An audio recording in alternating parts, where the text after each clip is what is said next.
it is my immense pleasure to be here, to be moderating and hosting this, which is you know a, a talk or a webinar uh, at Manav Rachna University that's celebrating Nightingale, that I've been told is an online fest of 2020, and it is in collaboration with Mumbai Fashion Week. And I have worked with Mumbai Fashion Week in past, and I know them. But for you to know, Mumbai Fashion Week is an organization, and I've written it all here. It's an organization with a vision to raise the influence of fashion in India, an inclusive platform for all designers, brands, customers, with an aim to bring together creatives from different backgrounds and provide them with opportunities to collaborate in a virtual space like this virtual space we write on. It is also a fashion property that supports and revamps the undivided fashion industry for the modish world. So, who would have imagined that people from all over the world would be sitting in this small box uh, and addressing such a large group of student and fraternity? And it is indeed my pleasure. I am your host and moderator, Naved Qureshi. I am a model, and I am an influencer, and I do a lot of modeling on fitness, fashion, and I influence a lot on lifestyle. To tell you a little bit about what I do is I've modeled for and influenced for CK, Tommy Hilfiger, L'Oreal, A, B, C, D, and all that. That's all there on my Instagram, Naved Qureshi. But this is not about me. This is about Mumbai Fashion Week collaborating with Manav Rachna University, celebrating the Nightingale Festival, which is an online festival of 2020. So, like I said, it is indeed my pleasure to be amongst such an illustrious group of speakers here. And I'm going to take some time to introduce one by one the all panel of speakers to you. And like I said, it is my indeed, I'm the only man here, but I don't feel insecure. I feel very, very proud to be amongst such an illustrious speaker. First one is Neha Rao from Suit Bombay Hemp Company, that is BOHECO, short form for. And Neha Rao is a sustainable textile designer. We're going to talk a lot of sustainability, today. And she is a sustainable textile designer. Her interest lies in sustainability, innovation, and design. She is founder of Suit and head at Hemp Fabric Lab, BOHECO, Bombay Hemp Company. She has an experience in both international and national textile companies and designs. She has done MA in textile design at Chelsea School of Art, Design, London, and Bachelor in Design from NID Ahmedabad. See, I told you, it is such an illustrious panel and so much of an experience there. So Neha would be speaking to you, and it's my pleasure to be, moderating a session which has you as well. So next one in the panel, and I'm going to go back to back introduce because this is extremely important part of the entire discussion that we are having. Second one on the speaker panel is Amrita Maria from Obsess.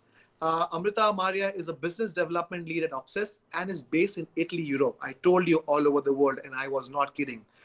She has specialized in project management, business development for fashion tech, hospitality, and luxury industry. So we're going to talk a lot of retail day later down in a webinar that's shortly going to begin.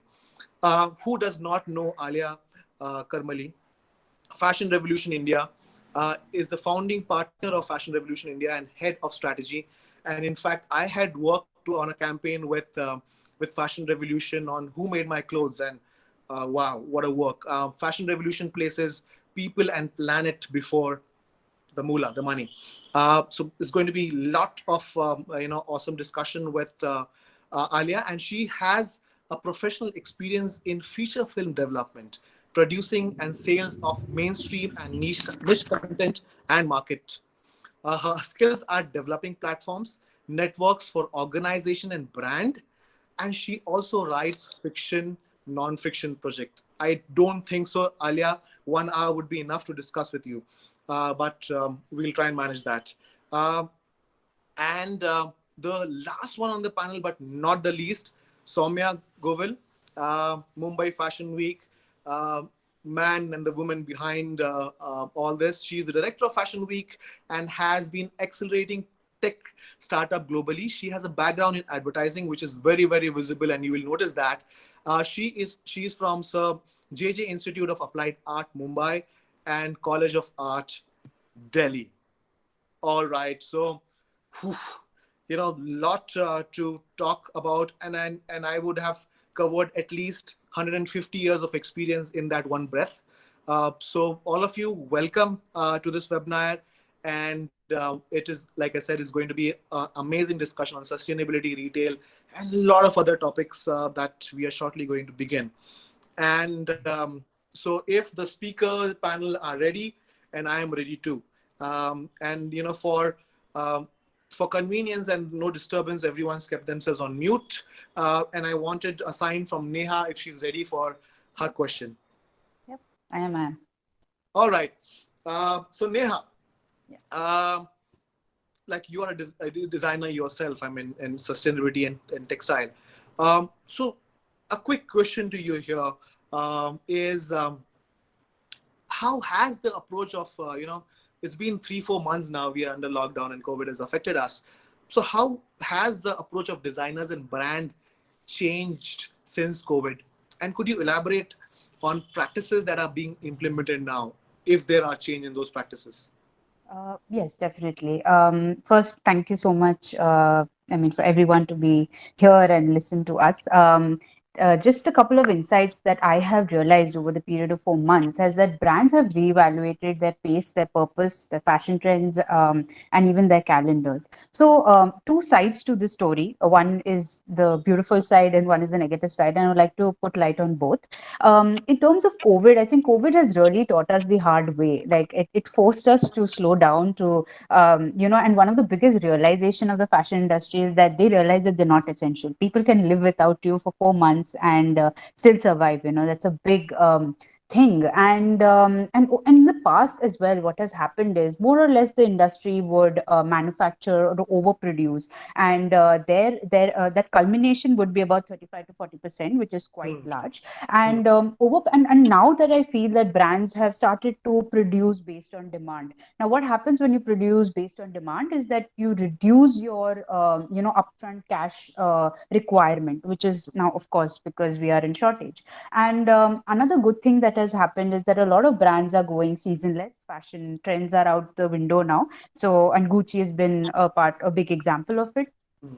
Another thing that has happened is because now we are going contactless, digital medium is really booming. So your social media, your websites, all your brands, like to give you an example, Raw Mango, which has been around us for so long, has Hmm. finally made a website, and it got great praises for it. So and even if you look at the luxury sectors, they are now looking at smart showrooms to voice modulation, etc., etc. So, and another big thing that even Modi ji has, mentioned quite a number of times in his speech is going local. I personally have got calls where people have been like, we don't want to go to other countries. We want to empower our nations. We understand there is a global pandemic, and this is a little bit that we can do. So definitely looking at craft sectors, looking at artisans, looking at India made is now the big is a conscious mindset that has happened over the period of time. So Hmm. yes, reality check at one place, but there could be few things also that can go wrong.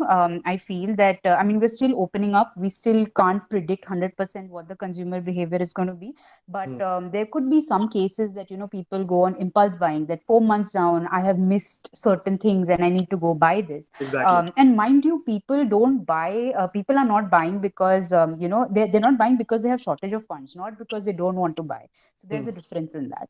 And most of the times I also feel that maybe because 4 months, 5 months, as and when we see, people Hmm. might feel that there is we have to run at a double we have to run double the speed because you need to catch up for the time that we have lost. So Right. two sides of the story, but I guess a lot of brands and designers are going to be judged by how they behave during this pandemic as well, so we're hopeful. Yeah. So I mean, never happened before. while you said that people are the designers and the houses are not producing, surplus, and probably the trends are not being followed as well. Um, but and we are just it's probably I don't know if if I'm right, but it's probably a guesswork that it's there's going to be a little shortage when things open up.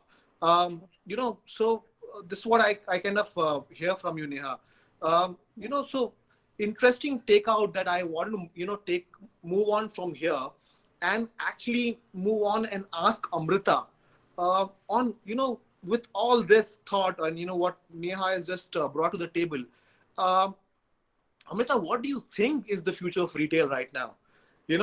Everyone's asking that, and there's so many articles written around it and on, what's going to be the future of retail. And since most people, want to touch and feel and try the garment out, do you think that is still an essential requirement for a customer, or things are changing?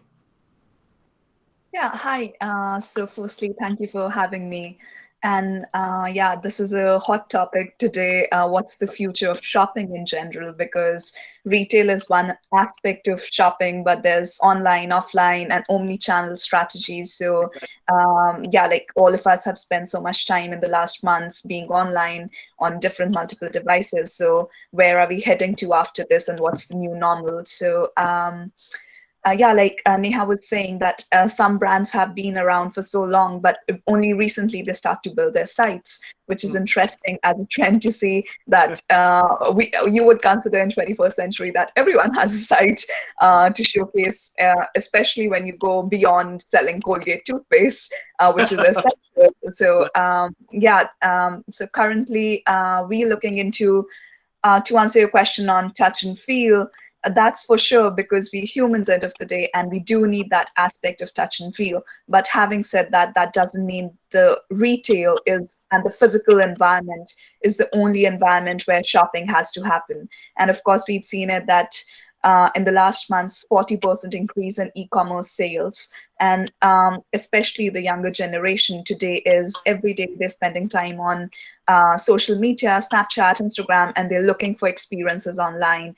And they are the ones who are the highest buyers of digital shopping. So Right. how do you bring something that is resonating with them?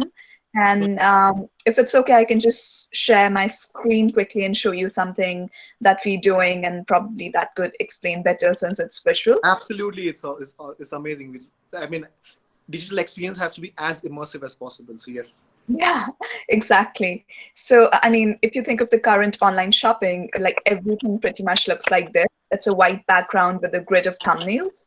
Whether you're Mm. looking for buying for fashion, for furniture, for beauty, no matter what the categories, no matter what the brand is, what the industries, everything is pretty much like this. And the problem is everything is sold like a Colgate toothpaste on Amazon. And this Mm. is because this was an interface created by Amazon 25 years ago to sell books online. And all the sites, once you go past specifically on mobile devices, everything pretty much looks like this. Right. So what we actually doing today is with Obsess, we're taking this traditional online interface and we're creating something like this, which you see on your right. And yeah, as you were speaking of, you've worked with Tommy Hilfiger, so I'm just going to show you this example.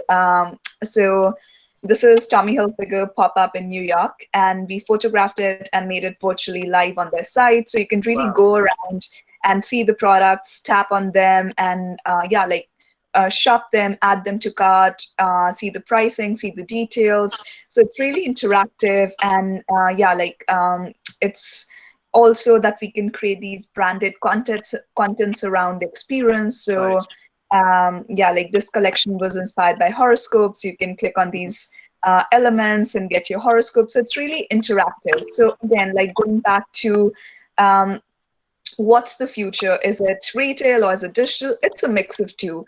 And digital is not going to be something, hopefully, is not going to be something like a white background with grid of thumbnails, but the experience that has been talked about in the context of retail and fashion shows and pop-ups, like everything physical, is hopefully, and is that's what we're aiming for, and we are seeing the trend is going towards experiential also on digital platforms. So online shopping. So that's where the both worlds are going to meet and cater the clients as they want to shop. So who wants to go to retail stores? Of course, they're going to be there. And who want to shop in the comfort and safety of their homes or just right on their phones and desktops. So some experience should be there for them as well. Wow. So yeah, it's so fascinating how how fast and how immersive the online experience is getting as well. I mean, I think about those movies 10-15 years back where you just wear something or just be on something and you're actually teleported to that particular environment and you're at a swipe of things. I don't know. I mean, Tom Cruise doing this in that movie. I can't remember the movie's name, but very old movie. It's certainly coming true. And with the advent of AR VR, I think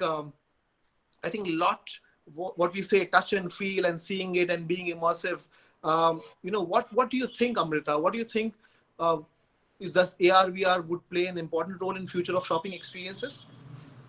Yeah, for sure. I think because with these new technologies, not only can you browse the products in 3D, 360, just like we see the world. So if you're able to see the products online as well in 3D, it just has a higher product recall, brand recall. We connect more as humans to these spaces and environments. And even for younger generation, it's just natural to browse around in these 360 environments because this is the generation also of gaming. And speaking of these swipe changes of clothes, VR fittings and all these new technologies are helping with creating much more ease in trying on these garments just with your phone camera. You don't even have to go to a fitting room in a retail store. And speaking of the assistance while you shop, which is used to be limited to retail spaces, today there are AI assistants. You don't even need a professional sales assistants to be online with you or giving you a call and taking you around the space, but it's just so automated as well, because from your previous browsing history, the AI can even like predict what you're gonna like and what you're not gonna like, and they could really the future of shopping is very exciting, and it's it's both fascinating and scary, but you know what, I would quickly take a jump on Mumbai Fashion Week, which says it says that it's into opportunities to collaborate in a virtual space. Saumya, over to you. I mean, it's fascinating, scary. How is it? How is these AR, VR, or how the way the fashion is evolving is for means to you or means to Mumbai Fashion Week? I think Amrita just gave us a lot of ideas about how the experience can be enhanced. So thank you, Amrita, for that. And while I was listening to everyone, it just this is what is the need of the hour. Talking and being and discussing ideas where possibilities are there. So in these uncertain times, we're all looking for answers. And Mumbai Fashion Week was a solution to all those things, because when I talked to other creatives in my fellows, they were all uncertain. What are we going to do now? So we thought, if we have the potential, we have the mindset, we can make the change we want to see. And it's just about collaboration. Even if we don't know it, we'll find someone like Amrita, obsessed, who knows how to bring that technology to India and who can make it affordable for us as well. And we'll find someone like Neha who can make sustainability possible for people all over. I'm going to come back to Neha for affordability as well. Yeah. I'm going to come back. Yeah, exactly. And then we're going to find, and if we're going to have a revolution, we're definitely going to go to Aliya. So that's So that's yes, I've been waiting to talk to Aliya, and and I have so many questions. So I just want to pack it into one, Aliya, if that's fine. Sure, sure. So Aliya, uh, we were talking about fashion and all that, and fast fashion amongst that is becoming quite questionable. I mean, we've been talking about it quite a lot, and not talking so, like I said, questionable. Um, what are your views on the shift of fast fashion to more sustainable lifestyle? That's number one.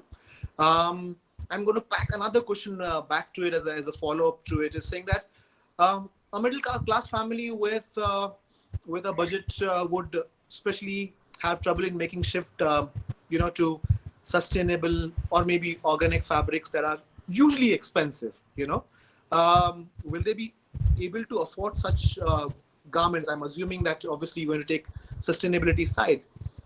So that's number two. I'm sure this question has been asked you tons of times. Saying that would it be, fast fashion is quite affordable, and would a normal middle class be able to afford it?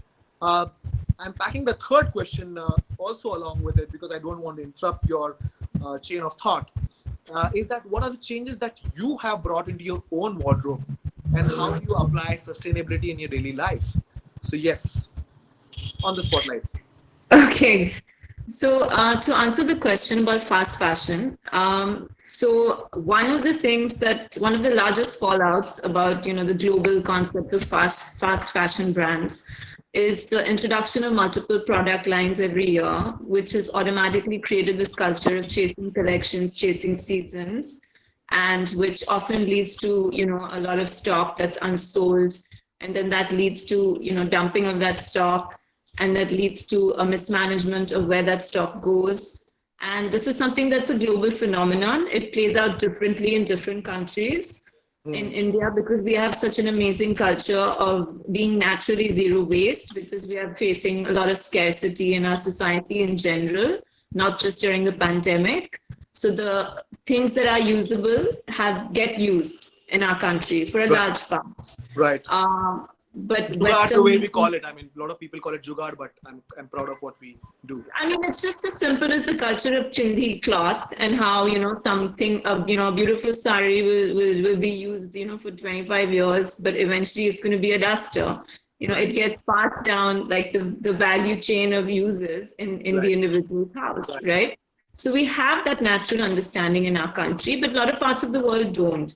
Right. And it's not just about individual homes, it's also about industrial waste.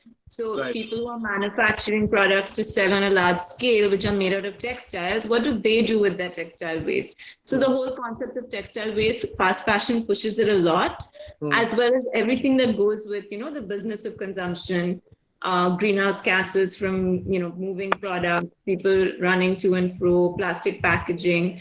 I mean, you can just imagine how each little segment kind of multiplies and plays out. Right. So that is, that's a huge challenge. What does it bring you in exchange? It brings you a really cheap t-shirt, which, people can easily, buy for themselves.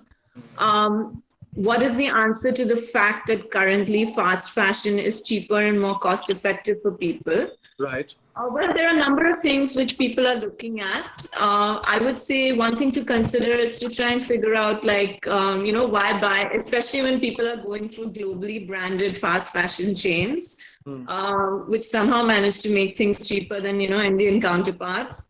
But try and find Indian brands that are making that same basic black t-shirt that you may have otherwise gone to like an H&M or, in my generation, a Mango for. So, it's about a lot of times it's about, this foreign big brand, I'm part of this bigger culture, I'm part of Zara, I'm part of H&M, I'm part of something else.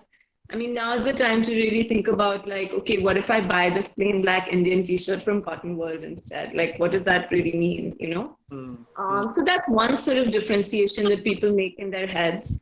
I mean, I think the other one is sheer number of items that you possess.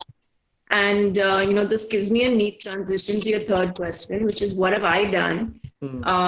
I will tell you very proudly that I have I had like my awakening of say 6 or 7 years ago that I wanted to change my lifestyle. I wanted to change my consumption patterns. It started off with mostly things like cleaning, laundry, switching to natural laundry detergent. Right. Then really understanding, oh, okay, synthetics, it's basically plastic. So if I have synthetic clothing in my wardrobe, no matter what it is, whether it's my sports bra or it's my, something that's blended, like a pretty nice top that's, worn out at night, that's basically plastic. So that's something to consider. How much of that do you want to keep in your wardrobe? And then, looking for substitute fabrics over time. The next time I needed to buy something, I tried looking for an alternative. Like this is actually a hemp top from B Label. Neha, shout out. Yay. Then of course there are nice things which are previously owned. So if you want to buy something that's very very pretty, but you were not able to afford it from its original state, the first time it was sold, you can go look for things like that. So these are like vintage earrings from like another place. So you just kind of walk through your wardrobe and you can. I mean, today you have people making affordable options for everything. Now, whether or not it's your style, whether or not you want to go out and tell your friends, like, hey, my bag is made out of kachra. That's also something that you have to start doing very proudly. But there are a lot of alternatives. And I think as we go forward, we will see a lot more people. And I think a lot of bigger chains will also, try to incorporate natural textiles as much as possible. And will reduce the plastic that we use in clothing. Right. Yeah, Aliya, yeah. I mean, I think it's all about the mindset as well. Very honestly, like you rightly said, my bag is made out of kachra. Is it fashionable enough to talk? Would there be a peer approval? Because deep down, it does come to saying that, okay, is it approved by people around me? And I would say that Fashion Revolution is doing a tremendous job in making it a conversation, making it I would not say making it very stylish, but making it a conversation, and you kind of feel proud when you talk about it. Especially the campaign that I worked on as well. Who made my clothes as well. So it's I think it's all about mindset. It's all about talking it out, and I think all of you are doing such an amazing job in that field. And the sustainable fabric that you were talking about, and hemp came in the topic at that time. And I would want to use that opportunity to quickly jump back to Neha on asking her about her journey with Suit, and what's the origin, and what are the future plans. I mean, we need tons of people like you to be giving us that fabric, that design, but very keen on knowing the journey and sharing this journey with people who are watching right now or people who are going to watch the recording. So Neha, curious there. Yeah, thank you. Journey was actually the birth took And place thank you, during. Aliya. Yeah, the journey essentially started during my master thesis. So when I went there, my objective was that, oh, I need to do something innovative. And the area of interest was essentially color. So when I started my study, I started to look at the whole supply chain of how a garment is made and what are the main impact points. Of course, when you wash your clothes and how you use your clothes is the main impact point. But another main area was coloration. I mean, we all cannot live without color. We all need color around us. But and one of the major myths that actually got broken during my the research was the use of natural color. Like we all feel that when we're using or we're using the dye naturally, we feel nice. There's the word natural, so it makes you feel good. But there's a lot of pinpoints there as well, because when the fastness of the color from water Exactly. to sun to how you use it, and once the color dies off, like as in it will become lighter, most of us may not recycle it properly or might throw it away. So there is again a supply chain, and essentially when we're talking in terms of manufacturing, where at least 1,000 is generally how the industry works, but even 100 units, the amount of energy, the chemicals required, the amount of natural resource you require to just dye one t-shirt, so that calculation per se does not make sense. So it's always, application and technique that has to come together. Like, to give an example, for fast fashion, we're all using garments which we're going to throw away the next day after taking a picture on Instagram, and that material will last in your landfill for 200 years, my bad.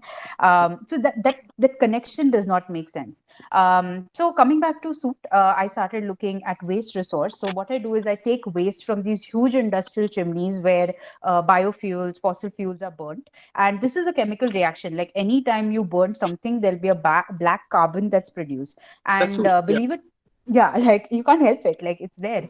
And that waste in that scale is tons and tons. What the industry right now is doing is they're using it for your tires and your cement, so that's how you get the gray and the black over there.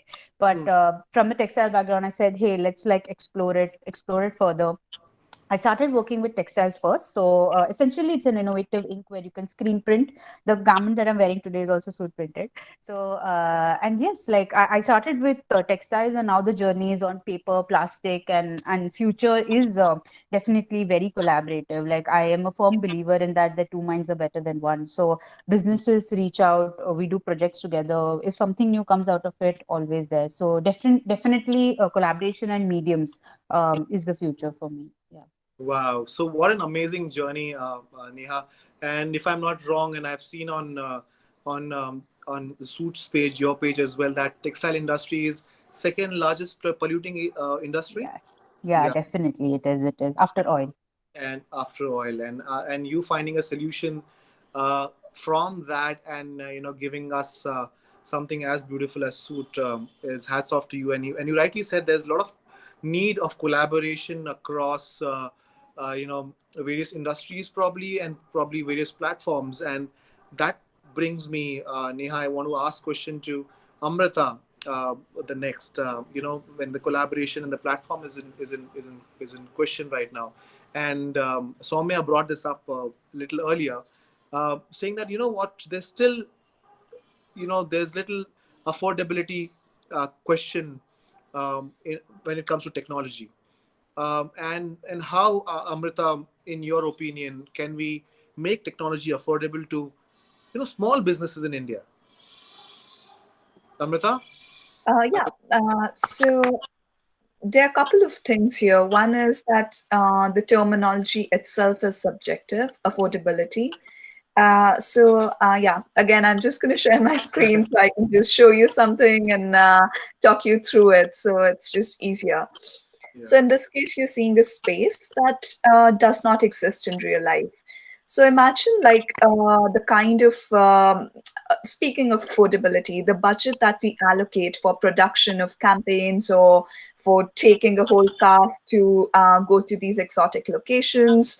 So yeah, like all of that is part of the annual budget of the brands. Hmm. So imagine if you could just cut down on that, and you cut down also on your footprint of taking flights or traveling or stays, and create something more with the current technology, something that's more relevant to your brand. So it could be a space like this where Hmm. you can just click on products, see the products in 3D 360, and this space doesn't exist in real life. So you don't even have a retail store. So this is one of our clients, and they don't have a retail store in real life, and that's okay, because we can create one which is looking very photorealistic. And in case you want to create something more dreamland, like something more exotic, so you could even create something like an underwater boutique, and you can see like this whole space.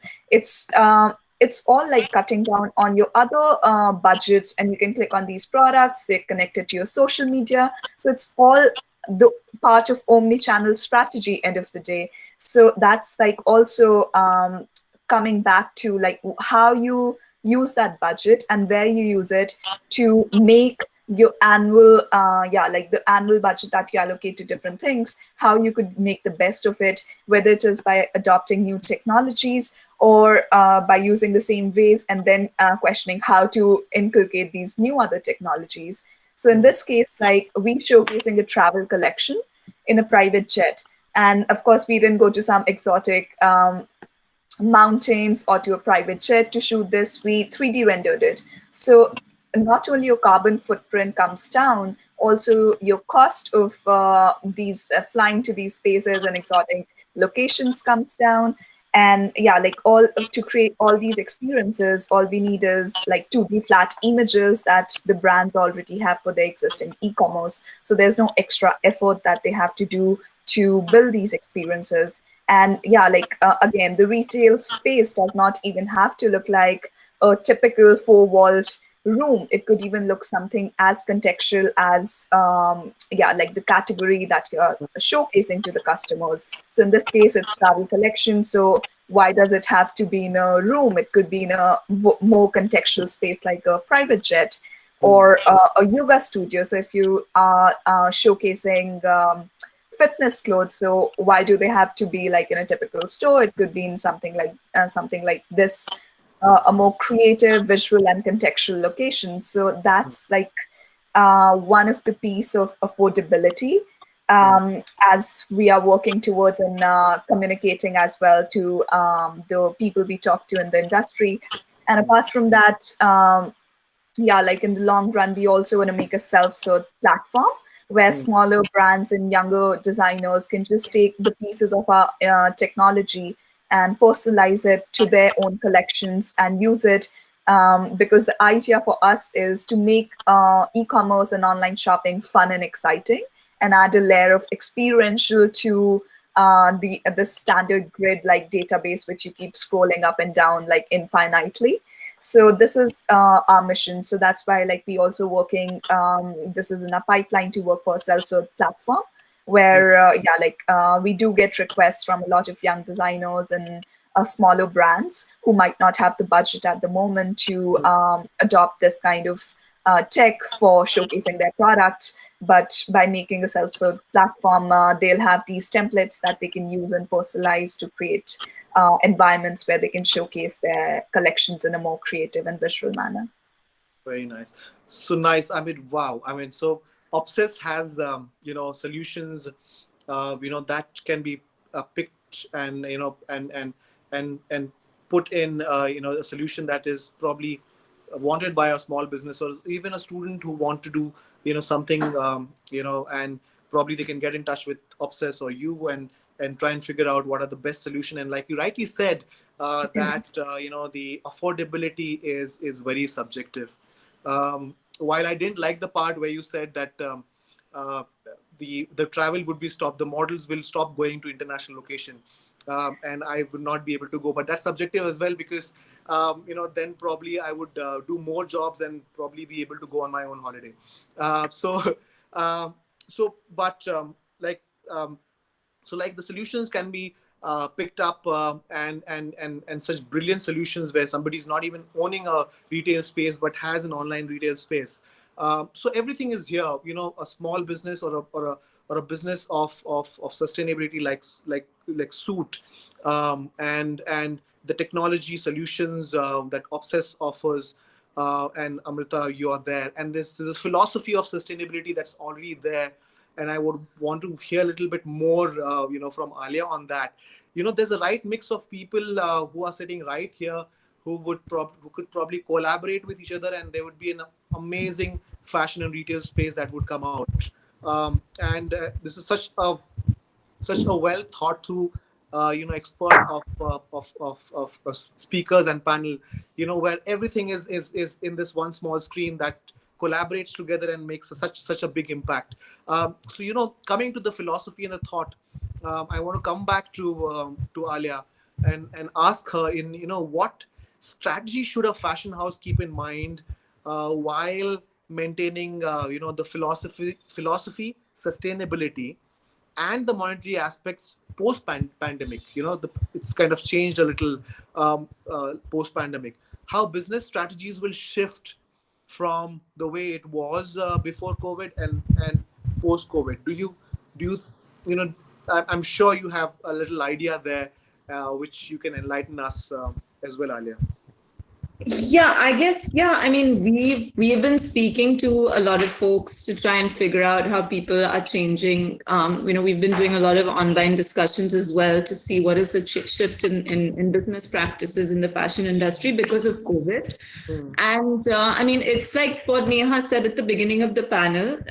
There's pros and cons to what we've been through. Right. I think the con in the beginning for small and medium fashion houses was because the business operates on very long credit periods and low liquidity, Right. and a lot of people go kind of stuck between seasonal cycles. You had designers who run their businesses on bridal collections. Obviously, that entire market has taken a big hit, Hmm. and with that, your karigars have suffered.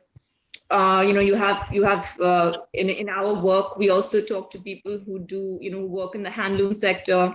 So the challenges of a breakdown of infrastructure and communication in the rural sector and how that has affected loom clusters. Raw material was not able to reach people on time. So even if people had a loom at home, in the initial 2 months of the lockdown, they couldn't work because there was communication was not, transportation was not up and running. Right. So a lot of things happen in the beginning, and I think it's been in a recovery phase now. Right. As far as big houses go, people who have money pockets, who have the ability to sit it out, they'll obviously hang in there and wait. We've heard a lot from people who are not in such a big position. They don't have that financial muscle. Hmm. A lot of them are using this period to look into innovation and find ways of creating business for themselves. And a lot of them have actually called us saying that, hey, globally, people are buying less, but they want to buy stuff that's ethically made Hmm. and environmentally non-toxic, Hmm. and preferably has some kind of fair trade certification, because that is what the world evolved markets will be seeking. Right. Because ultimately, the point of sustainability as a holistic concept for the entire planet, Hmm. regardless of whether it's fashion or automobiles, the entire idea is to make it so that life is sustainable, and Right. economy and health have to meet and mingle, and everybody has to work side by side. So Hmm. fundamentally, to secure the health of workers is through the ensuring that workplaces are safe environments for them. And I think as you ensure that the people who are actually doing the labor are looked after, you automatically build a sustainable foundation for your society. Hmm. So people are becoming more and more conscious of the fact that that demand exists in the world and it's only going to grow. Right. So a lot of smaller people are actually people who literally used to do like power loom, basic cotton for industrial, cotton poly blends. People like that have actually been telling me that, listen, I'm moving to natural fibers. Hmm. Listen, I'm going to start working in sustainable fabrics because the few orders that I'm getting right now is for something that's been made in a fair condition. Right. So that was the positive outcome from my first-hand sort of learnings of the last few months. Hmm. And I think it's a pretty positive trend if that actually is something that's going to play out. Because the export market is a huge provider of labor in this country and foreign exchange. And Right. if we can manufacture and export fair trade, sustainably made textiles as a nation, we have not only provided a very solid economic opportunity for our own people, we're Hmm. also providing something very, very useful to the market globally. Wow. So, yeah, I mean, I don't know. I mean, but it sounds like it's a boon in disguise because, there would be struggles during the normalization that's going to happen. That that happens everywhere. And yes, the struggles were real. But like you rightly said, that it's moving in the right direction, um, and um and there's so much more that can be done and spoken about. Sometimes what happens is a local person, local small business might be doing the right thing, but might feel that that business is alone, and would not probably know that it's moving in the right direction. But Aliya, the effort like yours that go online and that go vocal, not only online but everywhere else as well, would surely affect these small players as well, and make the message clear that they're in the right direction. Sometimes it's just about reassurance that what, it's moving in the right direction, keep sailing on. And I think after this normalization cycle is over, and it seems to be moving in the right direction. And So thank you, Aliya, for your views there. I mean, pretty insightful and pretty profound. So I want to move quickly to Saumya, and also ask her, while thought leaders are thinking, and they are communicating, what is the inspiration behind Mumbai Fashion Week at times like this, especially when you're actually coming out and talking about it? What is the inspiration behind it? What is the inspiration behind Mumbai Fashion Week? Somaya, you're there? Yeah. Basically, when we saw, basically, we started seeing fashion representation for normal people like us. We go through Instagrams on everyday basis, but runway is where we really see the creativity and it really shines. What's the next in fashion, and we started seeing a lot of shows, and basically, we wanted to bring tech into India and not just copy or imitate someone. There's nothing wrong with that, but we wanted to highlight the fashion of Mumbai, because Mumbai as a city is so diverse. I mean, for the past 3 years, I've been blessed with living in there, and maybe I was really missing it while I was back in Delhi. But the culture is really, really something to talk about, and I think even in fashion for the Indian and Indian designers are trying to do that, like Sanjay Garg and so many people. We felt like the voice of Mumbai can be showed through the runway of Mumbai, dedicated solely, but celebrating globally. And that's what we wanted to bring to life. So that Mumbai as a city, a diverse collection of people, arts, culture. I mean, so many. I was going in my head with thinking, who does designers for Parsi people? Who does designers for Christian people? We want to get that. Why not? Why are they not on the runway? So we want to do that, celebrate the core of Bombay and the culture and the arts. So I think that was the inspiration for Mumbai Fashion Week. Naved, we can't hear you. Naved, can you hear me? We can't hear you.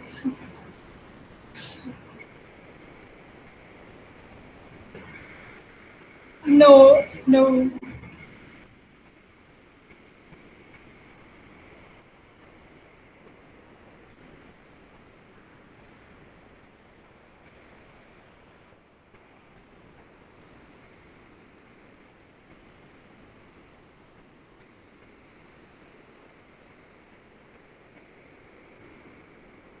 I think we will wait 2 minutes for Naved, and till then, we can just have fun. I have a question for Amrita. Yeah. Amrita, I wanted to ask you, what do you see? Obviously, in the short term, the brick and mortar stores are facing a real crisis. But just curious as to what your thoughts are on the long term, for the physical shopping experience. Yeah, so you mean in terms of when a client is going inside a retail store, what the experience is going to be like, or is it when they are inside? Yeah, I mean, I guess the only thing really missing is I'm touch. back. Yeah. Oh, okay, now he's back. So I'm sorry. I think there's this call came in or something happened, I guess. But please carry on. I think you would have caught on the layer. I will listen to it. But just wanted to tell Saumya that Mumbai, with Mumbai Fashion Week, the thought that she was saying is both global and local, because Mumbai is represents global as well, and it has its own characteristic as well. So amazing thought, Saumya there, and please carry on with the train of thought that you were already on to. Amrita?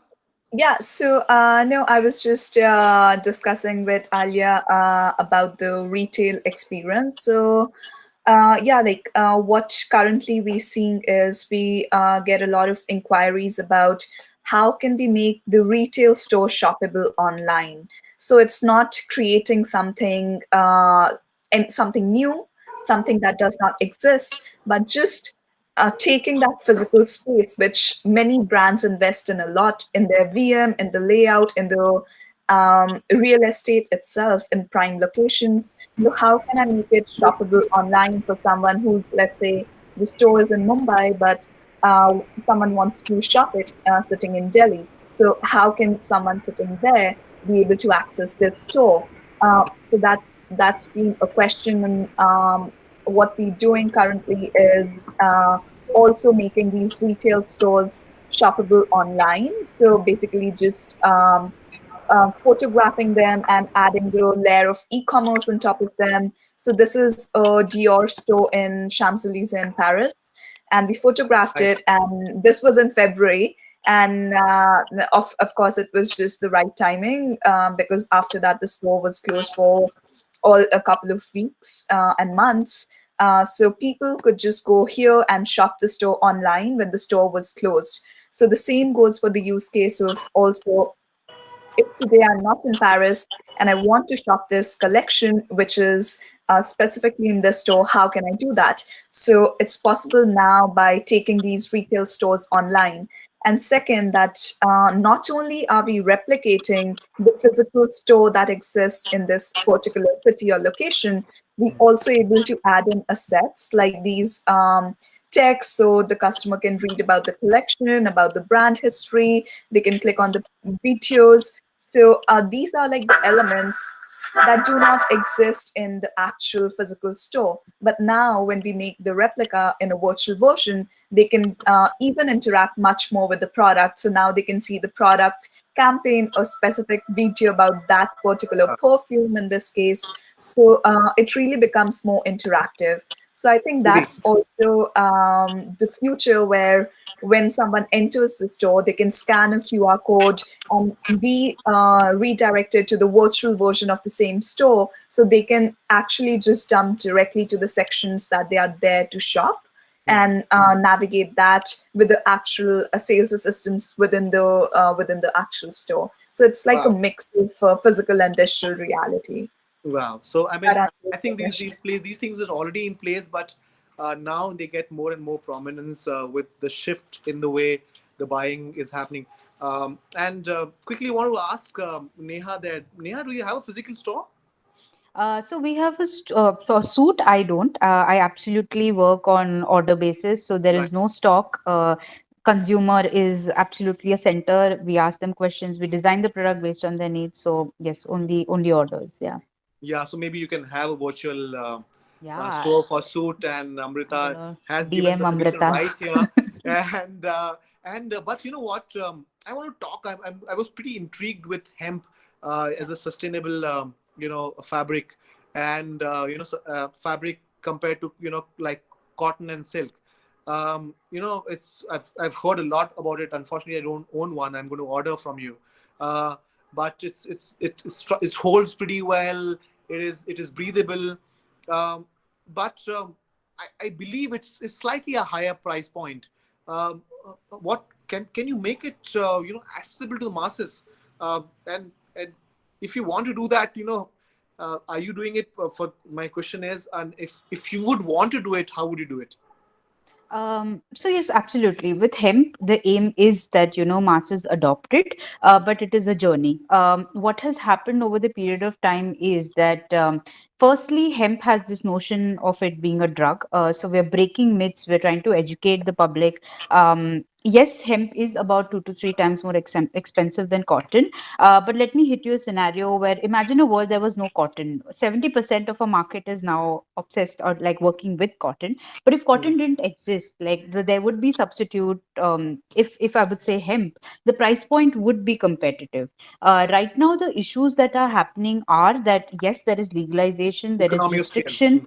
Exactly. There is restriction in growing it. You have to be a hemp farmer. You have to have license, and even the whole R&D. Like if I have to compare us, like India as compared to China, we're 600 patents yet to go from where Chinese people Wow. are. So work in progress. We are trying to, and it's slow, right? Like when the demand increases, the supply will increase, the price point will match.